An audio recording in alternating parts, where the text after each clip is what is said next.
Alrighty, guys, I think we are officially live right now. Welcome to the NRL Fantasy Fanatic, aka Spot the Aussie, aka NRL the Fantasy Coach, coming at you for round number 20 as we're sizing off the end of the season. It's good to join you guys live again after last week's success, and I had a lot of people saying to me, yes, you should definitely do it live from your apartment.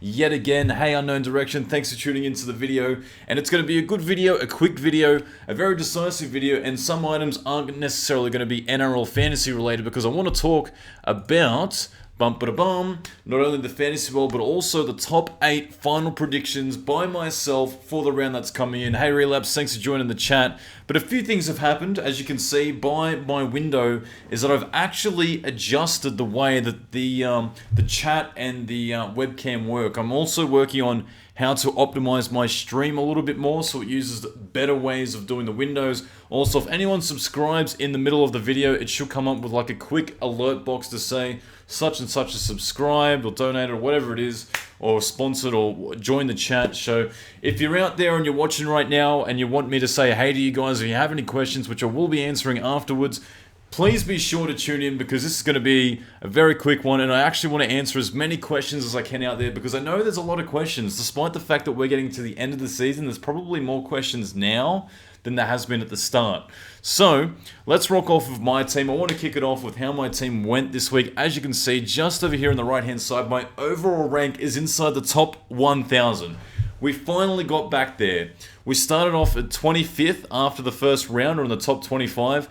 Went back, a couple of hundred ranks, and then we went all the way back to like 4,430th. But what was the one thing I kept on saying more than anything else? Have good buy coverage. Have good buy coverage. Have players that are going to work for you in the buy period, not necessarily state of origin players or the big players. AD, thanks for subscribing to the chat just then. Really appreciate it. But have players that are going to get you to the end that you can trade out when you need to after they've done the job for you. And that's what's happened. And I say this every year to people.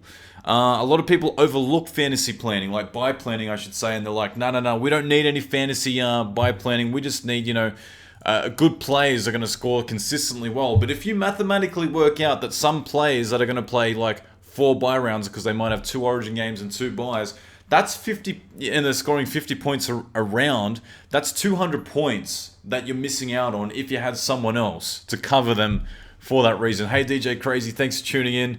Really appreciate the shout out. Thanks so much, guys. I'm 33 ranks behind Relapse, as he's just mentioned, but don't worry, Relapse, I'm actually going to catch up very fast. I'm predicting that I'm going to get inside the top 500, not top 50, top 500 by the end of the last round. And what did I get for the round? I got 958. As long as I keep scoring in the top 1,000, I'm going to just keep jumping ranks. My round score last round was 961, which is pretty sweet. So how did I go last round? What were the players that got me the score that needed to do the job for me? Cameron McInnes, 71. That was a big game for Cameron. Paul Vaughan, we said this in the last stream. There was rumor that his calf injury wasn't as bad as what it, was being said to be. And luckily for us, he actually ended up playing. He was on the extended bench and got pulled in last minute. Did a great job for us. Scored his average of 51. As you can see, it's 51.9. So just below it by like 0.9 of a fraction, which is no big deal because Martin Tapau, his right-hand man, ended up getting 51 as well. Darcy Lussick, unfortunately, only got 16. I expected bigger things from Darcy Lussick. The punt on him didn't work. As a cash out, I probably should have cashed out to someone at 138,000, and it just hasn't seemed to have worked for me. In saying that, I bet you in the next round when I don't play him, he's going to go big. He's going to go big, and I won't actually. It won't account for anything. Jack de Belin, 66. Now, Jack de Belin was a funny one because he ended up playing off the bench, and a lot of fantasy coaches were a bit and ahhing about him, but yet again, he came up with the goods, and it was one of his top-tier scores of the season, which is a bit funny considering the way that he came off the bench. And I know there was an injury or two on the field, which meant he ended up playing 75 minutes, coming on after 5 minutes. Paul Gallen was my vice-captain at 84, who I planned on loopholing back into the team. I planned on bringing in Paul Gallen as my captain by subbing out Tom Ololo for Dean Britt. Unfortunately, one thing mucked me up. Braidon Burns got named off the extended bench onto the main lineup, which meant that I was going to play 18 players, which meant effectively, if I did the captain's loophole and played Tomalolo off, I wouldn't get his score as an auto emergency. I was always going to get Braidon Burns instead. So the one time I didn't want Braidon Burns to play, he ended up playing. Not to say that this week he's actually been named on the extended bench and probably won't play for the rest of the season because that guy struggles under the high ball. It's frustrating to watch. Is anyone else who's like an aspiring, first grade footballer and you're watching that guy take his spot in the team, that would be absolutely frustrating. The way that the communication between him and Cody Walker at fullback, there's so many bombs dropped between the two. A big result from us from Tomalolo regardless. He got 70, which wasn't a bad captain's choice. I was pretty happy with that. Angus Crichton got the job done yet again, despite being in a moon boot, despite playing through his injury, and yet again saying this week that he's going to continue to play through his injury. And you better expect that as well, because players can get injured and they'll just play through their niggles. I reckon 70% of players out in the field by this time of the season are probably playing out injured anyway. They've got some sort of a neck injury or a little bit of a tweak in their hand or a broken thumb or whatever it is. Like Shoni Matani was supposedly supposed to be out for 4 to 6 weeks. Came back this week and got 50, which happened to be the week that I traded him out, which was unfortunate. Sammy Burgess got 41. Wasn't a great score, a little bit disappointing. Cody Walker 43, kind of expected. But Nathan Cleary, how many people out there, I'll just have a look at the chat box right now. How many people out there ended up having Nathan Cleary in his team? I told you guys 3 weeks ago, pick up Dylan Edwards and Nathan Cleary as my Panthers duet because they were going to play round 17, 18, 19 after their buys round 12 and 15, and they got the job done for us. Not only did he score over 100 mark, he's actually the highest scoring player this season for a single game. That was big. That was absolutely big. That was so big. The biggest thing for me in all this is that I don't think a lot of people would have captained Nathan Cleary. I think you're chasing a bit of string all the time if you're going to captain all these left or right field players who are going to have up and down games, especially your backs, your halves, your centers, your wing fullbacks.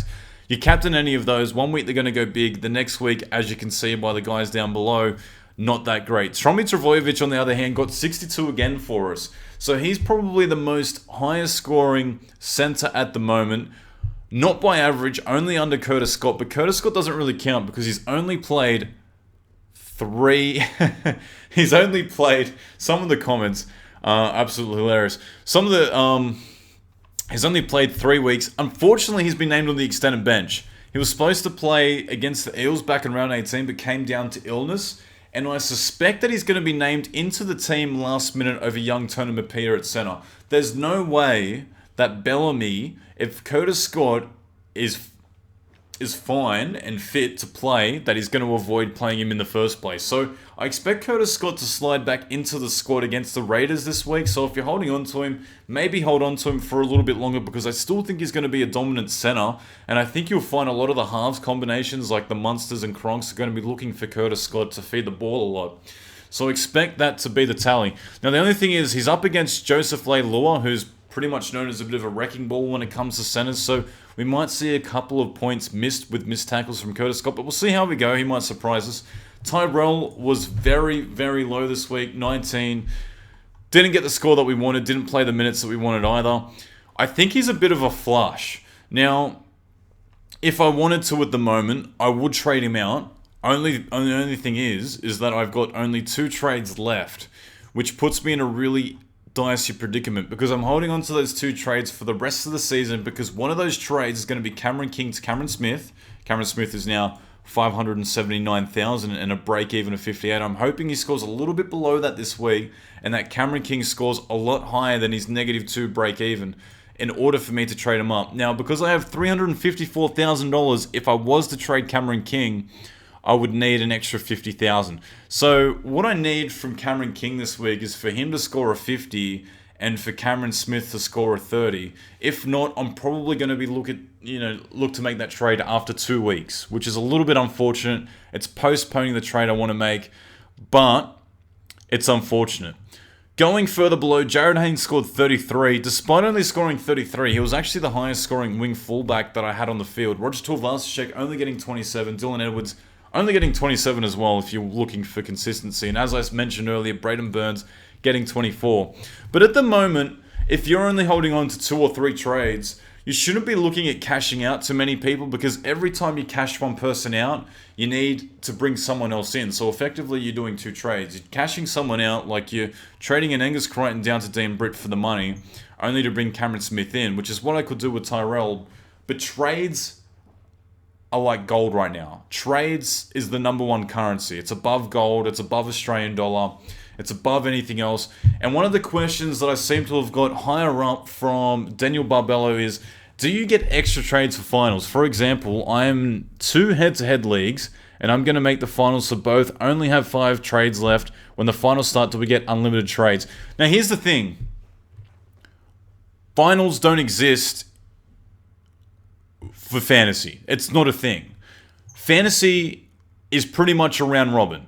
Fantasy is a round robin where what happens is after the 26 rounds, after 22 rounds, or is it 23 rounds? It depends upon how many teams are in your finals. If you're playing a tournament of like the last 8, I think it's about either round 22 or 23. And what will happen is round 24, the quarters will be played. Round 25, the finals will be played. And then round 26 will be the grand final. Or it starts at round 22.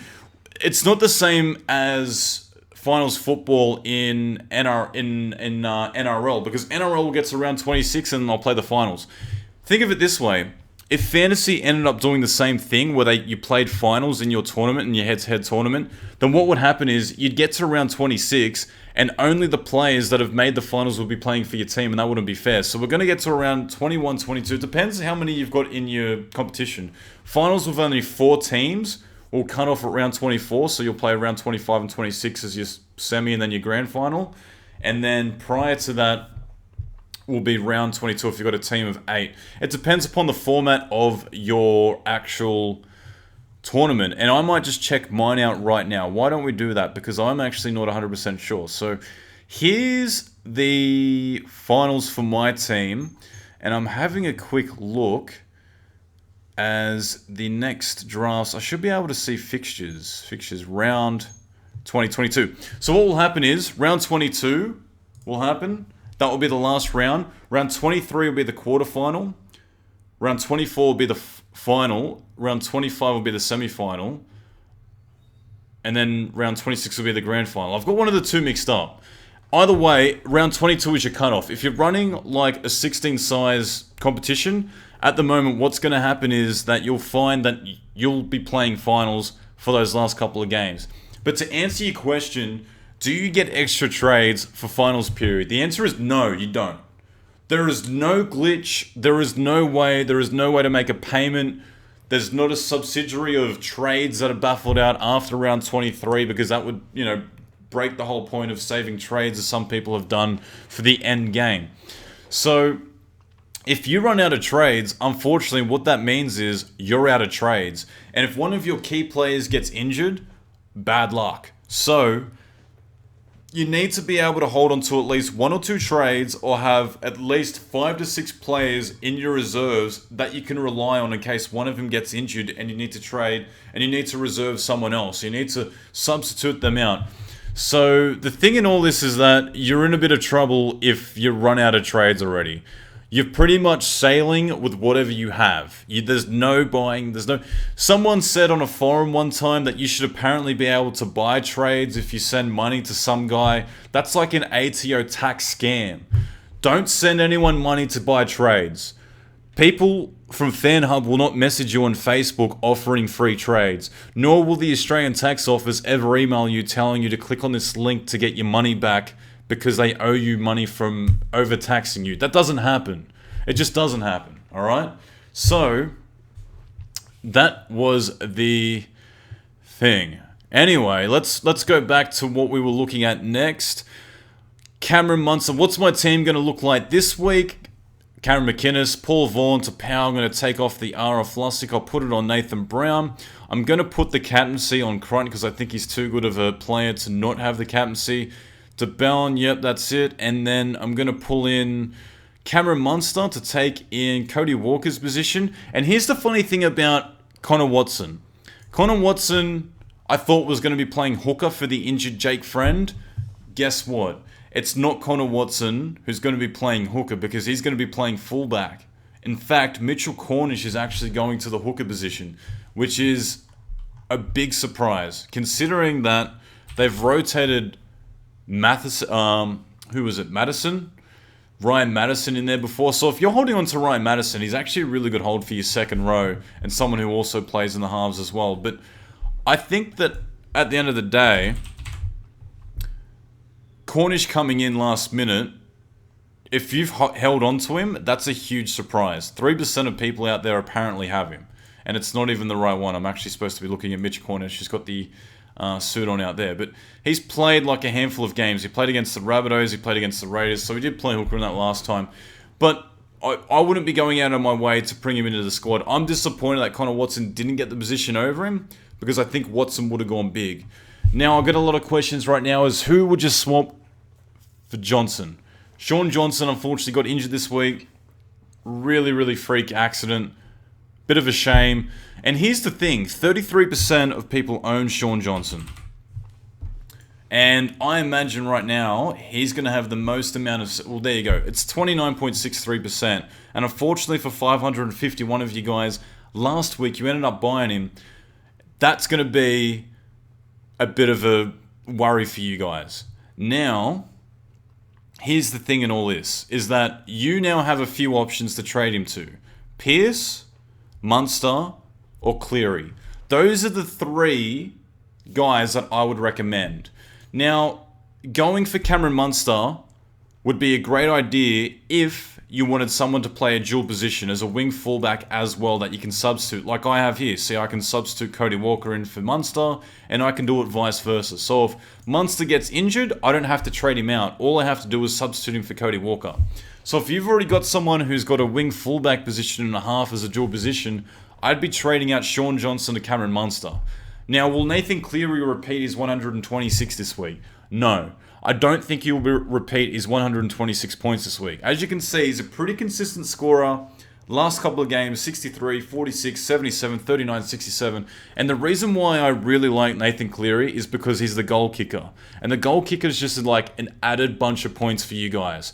So at the end of the day, I think Cleary is a really great option. Same as Daly Cherry Evans. Daly Cherry Evans is in the same boat as Nathan Cleary. He's also another good pick. Mitchell Pearce, who's a little bit more expensive. If you've got the cash, I'd definitely, be willing to splurge out. He's actually only $6,000 less than him. I'd be looking to splurge him out. But it really depends on a number of things. It depends on... Okay, so you're holding Shaun Johnson, and if you trade down to Cameron Munster, you'll have $30,000 up your sleeve to make another trade. Cameron Munster is just as good as the other three options that I just named. Now, will I... Ooh, who are we looking at right now? What's the next question? I've got Kieran Holmes says, will Watson score well as a fullback? Connor Watson will not score as well as a fullback as he would at hooker, but he will score better than he does in the halves. And I'm estimating probably about 30 to 40 points for a Connor Watson at fullback. In saying that, I wouldn't go out of your way and get him at all, because the only two positions he can fill at the moment is hooker. And your hookers should be McInnes and Smith, possibly McCullough if he's back and good in fighting form. And your halves, you should probably have a better half than Connor Watson, definitely. In your final 17, you don't want Connor Watson. So, Connor Watson's pretty much out of the picture. Daniel Barbelo just asked, thoughts on Pearce as captain this week? Here's the thing. I don't captain my halves, I don't captain my centers, I don't captain my wing fullbacks. I captain the guys who get defensive points by making tackles as their base. Crichton, Tomalolo, Gallen, Vaughan, Tapau, Brown, McInnes. Any of those guys are great to captain because they're going to be there playing in the middle of the field, definitely making tackles. One thing that's unpredictable is how many line breaks a person's going to make, how many tries a person's going to make, how many try assists will a person make, and that's all based on your halves. So your halves are looking for assist points, attacking points in order to be worthwhile. Would I captain him? No. Does that mean he's going to go bad? Not necessarily. So the next question is, would I trade in, this is from ADD, AD with a space then D, not ADD. I don't know what's going on there. So, who would you trade in for SJ and Merrin? Cleary for Feeder or DC and Mannering? I reckon Cleary and for Feeder. I think now that we're beyond the State of Origin period, I think Fafita goes big. I think Fafita goes really big. Nathan Brown, this comes from Nick Vespa. Nathan Brown or Martin Tapau? I definitely think both are interchangeable. Martin Tapau on average scores a little bit higher, but Nathan Brown, in saying that, has been playing absolutely amazing. Like, you can't go away his form recently. 71, 65, 51, 43. And look at the minutes he's playing now. 80, 82, 80, 80, 80, 72, 73, 80. At the start of the season, he wasn't playing as many minutes. And no one predicted that he was going to be playing more minutes. It was on the back of some injuries. But what's been happening is he goes from like prop and lock down to hooker. So it's as if he's like the second generation of Nathan Peets playing for Parramatta, where they're rotating their forward pack into the hooker spot or vice versa, or they're just playing their locks at 80 minutes. And if anyone gets injured in the Parramatta team, you definitely know Nathan Brown. If it's a forward or second row, you definitely know that Nathan Brown's going to be playing 80 minutes regardless. So I highly think that Brown is probably the better projection at the moment than Tapau. And he's also cheaper. He's $30,000 cheaper. So I'd definitely grab on him right away. So, what do we got? Anyone else? Hey, Ram H, thanks for tuning in. Pierce Miller, hey, how are ya? Unknown Direction just linked a random MasterCard. 5563. I don't even know whose card that is, but good luck trying to crack that card number. Would I captain Brown or Jake Travojevic or Tomalolo?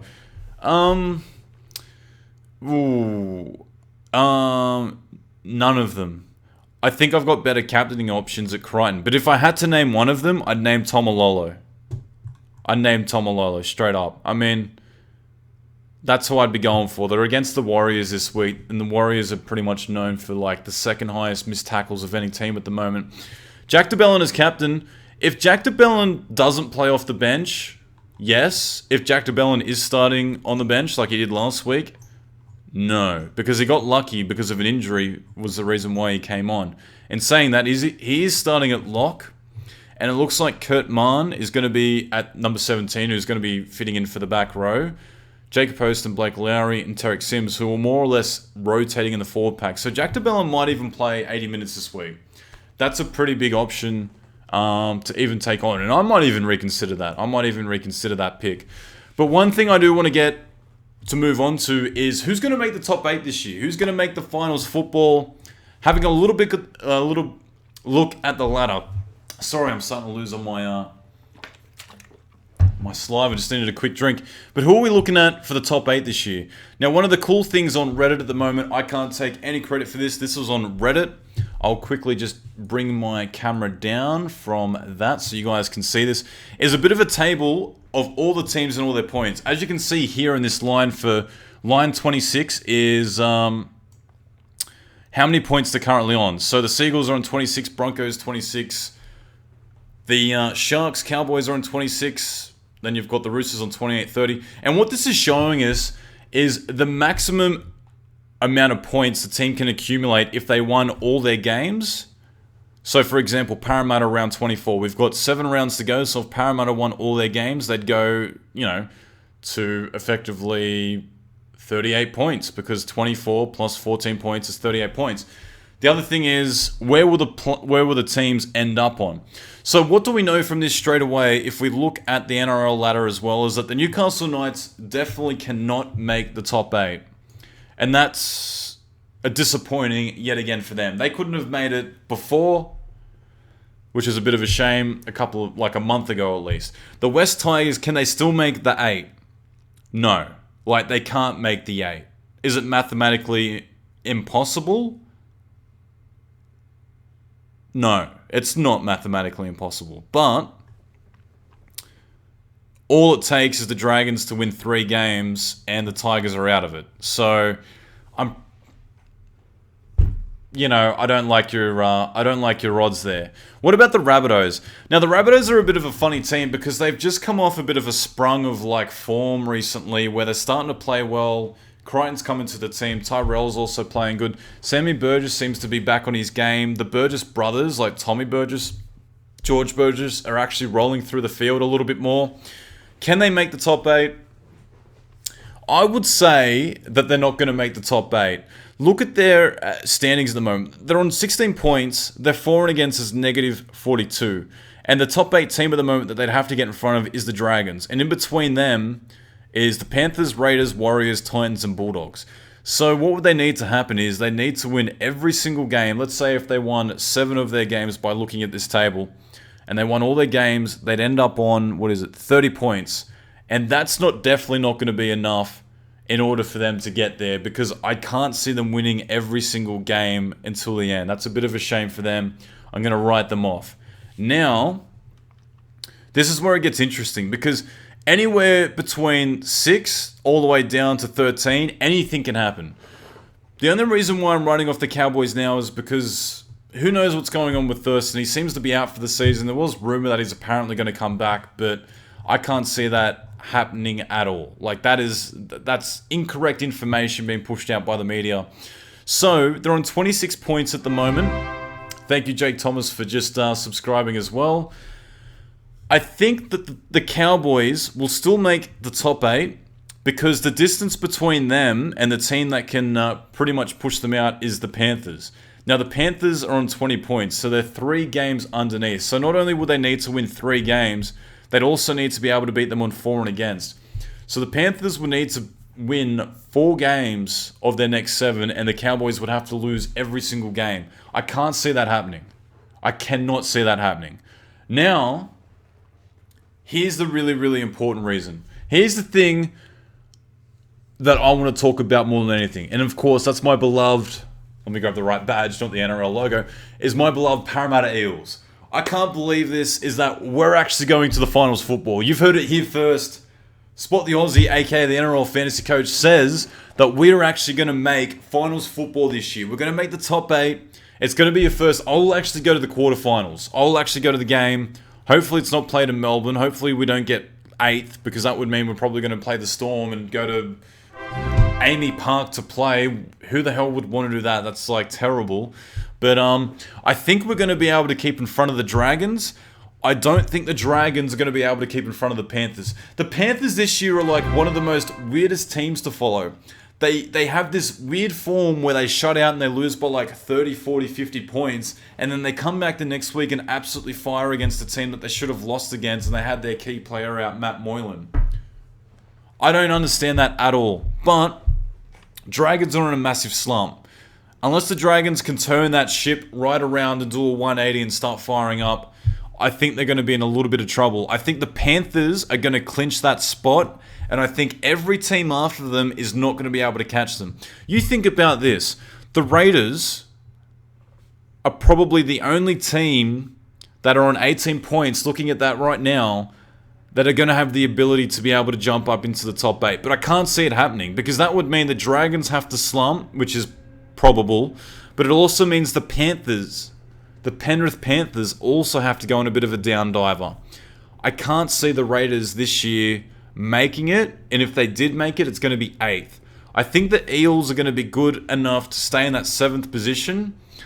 One of the biggest surprises for me this year is that not only are the Roosters 2nd, but the Sea Eagles are 3rd. I don't know what happened. I think it's all to do with the fact that Daly Cherry Evans didn't get called up to State of Origin, and then Daly Cherry Evans ended up playing and was fit and didn't get injured. I think that's a big reason why they didn't strike themselves unlucky.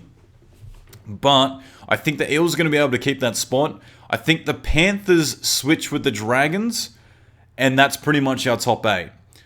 Unfortunately, I think all these other teams have written themselves off. Now, the only thing going against the Eels and making the 8 is their for and against. They're the only team inside the top 8, in fact, inside the top 10, that have a negative for and against. That's bad. That's really, really bad. That's not good at all. That means that if, for example, the Panthers were able to win 2 more games than the Eels were in the last 7 rounds, that they would probably beat them out because of for and against in the next 7 weeks. But that's my predictions this week, is that the top 8 is going to be the Storm, Roosters, Sea Eagles, Broncos. I think the Sharks are going to come 3rd. I think the Sea Eagles are going to come 4th. I think Broncos stay 5th. I think the Eels come 6th. Cowboys come 7th. And Panthers come 8th. Let me know in the comment section down below what you guys think. if you have any opposing opinions to what I've just brought up, because I want to hear what you guys have to say. Because it's an interesting topic. You know, there's not many people you can discuss football with at sometimes. You know, whether you're at work or with your partner or family, they don't know football like us fantasy nuts. So that's one of the things. I'll have a quick read of some of the comments, and I'll take some final last questions for this week. I've got a question from Nathan, and he says, "Hey mate, what are your trades you've done? I missed the stream." No trades this week. 0 trades. No trades for me. The only trade I'm looking to make is King to Smith when I can afford it. Eels still have Broncos twice. Yeah, but the Eels play the bottom in their last 7 rounds. They played the bottom 4 teams. Even if they lost both Broncos games, Mitch Downsfield or Drainsfield, they're going to be able to beat at least 3 of the bottom 4 teams, hands down. I reckon that's going to happen for sure. They're going to play Newcastle. Let's have a quick look. And confirm that. So this week we play the Tigers. That should be a win. They play the Broncos next week. They're playing at home. It could go any way. I think the Broncos might take us there. They play the Bulldogs. I think we can take the Bulldogs yet again. We play Newcastle Knights. And then we go on to play the Titans. And where are we here? We're playing the Broncos again. That's a really good draw. We end up playing the Souths in the last round. I can't see us not getting inside the top 8. So, what's this? Ryan McCullum says, Eels and Dragons will choke, Panthers and Raiders will make it. I can't see that happening. There's no way that's going to happen. There's absolutely no way that the Eels don't make the top 8 this year. You know how dramatic that would be? When was the last time Parramatta made the 8? I think it was 2009 when they were like coming last with like 11 games to go, and then they won like 10 of those 11 games, then made the finals and made the grand final, and it was all dramatic, and then ended up losing the game against the Storm, who was salary cap cheats at that time. Like, go figure. So technically we won that premiership that year. So let's have a little bit of a look for our questions of the week. Keep advertising on Fanatics, will do. Dragons, Sharks finished lower. Here we go. I'll scroll a little bit up. And option 1, SJ to Munster. Option 2, SJ to Cleary and RTS to Munster. Mate, Pog, both of those trades are solid. As I mentioned earlier in the video, man. SJ needs to go. There's no reason not to have him. Who am I going to captain this week? It's most likely going to be Angus Crichton. You must be mental if you think the Raiders can make the top 8 according to Ram H. I agree with him. That's not going to happen. If that happens, come back on this video and make a comment. And I'll apologize to all the Raiders fans out there. Ain't going to happen. So, who else we got? Well, we might wrap up this video this week and call it a session. I hope you guys are doing well. I hope you guys are aiming to get better. What I love more than anything is getting messages from you guys to tell me that I've helped you along the way this season. A lot of you guys are rookies or amateurs this year. It's your first year in and you've learned a lot. And you've taken that experience, at least in the second half of the season, you've made up for it and gotten your rank a lot higher. Don't worry, it gets easier. Every year you do fantasy, you get clued in a little bit more. It's like playing the stock market. Which trades you're going to make? Am I going to buy some penny stocks? Am I going to buy some blue chip? It's a bit of a mixed bag of everything. So I will run the video off then. Next week, be sure to tune in because I'm definitely going to be making a video on Supercoach versus NRL Fantasy. I'll compare the two. We'll talk about the prizes between them. We'll talk about the point scoring system. And we'll leave it at that. If you do want to add me on Snapchat, it's Spot the Aussie on Snapchat. I love getting snaps from you guys. I might even do a Q&A video in a couple of weeks where all I do is just take Snapchats from you guys and I'll put them on my screen and I'll play them back for you guys, and that way you can watch them as well. And if you do like the stream, be sure to give the video a thumbs up in the comment section down below. And be sure to subscribe because every subscription helps me and it also alerts you guys when I go live on my stream. Thanks so much for tuning in, guys. I'll check you guys out shortly. I'm not sure exactly how I'm going to shut this down, but hopefully you guys nail it this week, and I'll check you guys out next week at 7:30 on Tuesday. Whoosh.